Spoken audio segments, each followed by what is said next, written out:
Kolejny gość z zagranicy. Nie tyle o powodziach, nie tyle o monitorowaniu czy o przewidywaniu, co o zarządzaniu, bo to zarządzanie kataklizmami, zarządzanie katastrofami naturalnymi jest niesamowicie równie ważne. Na przykładzie Węgier, na przykładzie powodzi na Dunaju w 2024 roku wyjaśni nam zasady zarządzania powodziami pan Marton Pesel, szef Departamentu Międzynarodowego w Generalnej Dyrekcji Zarządzania Wodami Węgier. Zapraszam.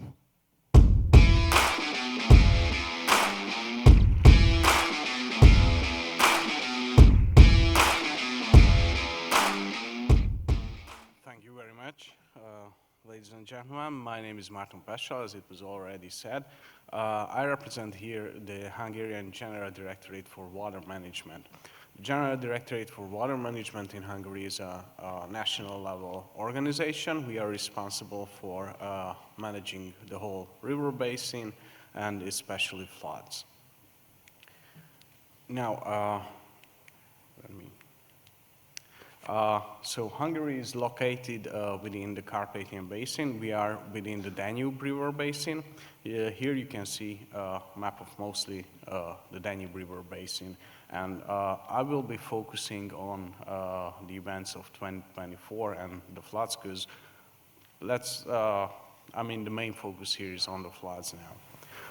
You can see that within the Danube River Basin, we are a downstream country, which means that we are really vulnerable to what's coming upstreams. The Danube is the most international river basin in the world, so keep in mind that we have to coordinate all our activities on river basin level, which means 14 countries have to be included, not just within the European Union, but we have to go beyond the EU's borders, or we have to cooperate from Ukraine or Balkanic states as well. But to focus on the floods in Hungary, mostly we are, what you will get in Hungary as a flood on the Danube River is mostly not what you will get in precipitation within the country. We have to look beyond, we have to look at Germany, we have to look at Austria, and you can see on the map that the precipitation was way heavier in Austria, in the Czech Republic, in Germany. So what did we get downstream? In Hungary we have different levels for flood protection.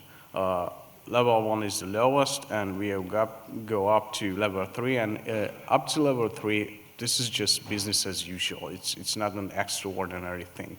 But if you hit those levels, those are usually our design flood levels. So up to level 3, as I said, it's just business as usual. But when you hit the extraordinary level, this is when you have to get the sandbags out of the storerooms. This is when you get real active and it gets interesting. Now, how flood management is in Hungary. First, we can separate the tasks if you do it outside the municipalities or within the municipalities. Our task for the General Directorate is to coordinate our 12 regional water management directorate, because the country is divided into 12 different directorates. This is, you can imagine them as like counties, but their borders do not overlap with the county, with the administrative borders. They are divided by sub-catchment areas. So these directorates do the flood management in their areas, and they are coordinated on a national level by the General Directorate, which in case of floods is called or transforms into what we call the National Technical Body.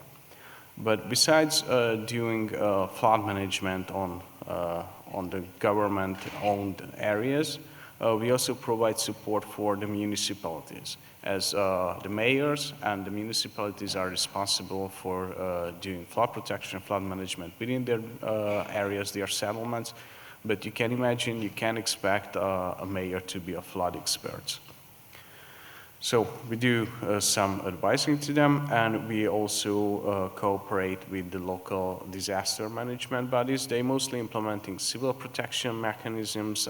They rescue, they evacuate places if necessary, but again under our coordination. Now, let me show you just an example, because when we had the floods in 2024, as you've seen, we had some extraordinary levels, so we had some events we did not have before or didn't expect before.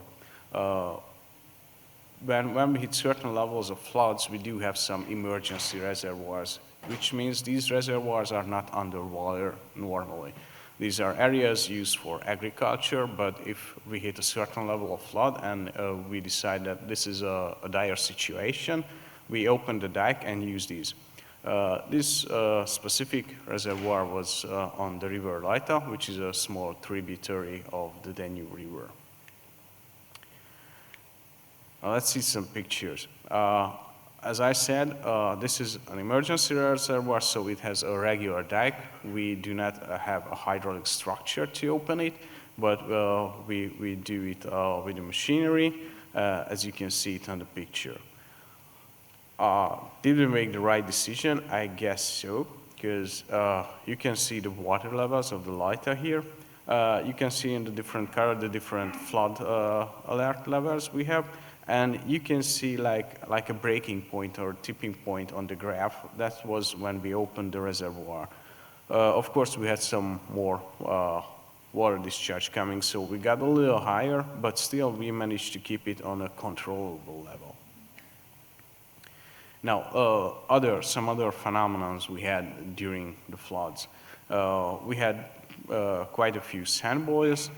We had levee bottom seepage, and we are also having problems with the beaver tunnels. In Hungary, mostly we have dikes that are built gradually. These are, of course, earth dikes. They have different layers. The first levels were built sometime during the Habsburg monarchy. Then we had made them higher, and then in the later years higher. So it has different layers. And we usually experience a phenomenon that water can seep. We have seepage through these layers, in between the layers. Also, sand boils are quite a usual occurrence near the dikes, but we have quite a routine catching them. And we have some problems with the beavers as well, because they tend to do some tunnels through the dikes. Now, briefly, what did we experience during the floods? I'm happy and proud to say that we had no casualties and no significant loss in assets. With no casualties, we are actually pretty proud that we have a quite good mechanism to operate during floods, which means the last casualty Hungary had is that we lost one human life in 1950, but no one since then. But I know this sounds really good, but I have to admit that, as I said, we are a downstream country. So when the Danube is flooding, this means we have a couple of days to prepare ourselves. And by the time the flood hits us, we have quite a few data from, mostly from Germany and some from Austria. Now, to tackle the floods, we had 3 different coordination bodies set up. As I said, we had the National Technical Control Body, which is like a top-level expert, and we have disaster management.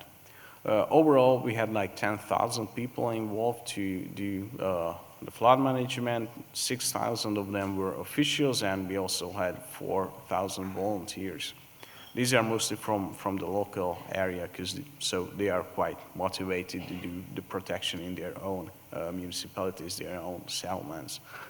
We also had 1,000 professional transferred. As I said, we have 12 regional directorates.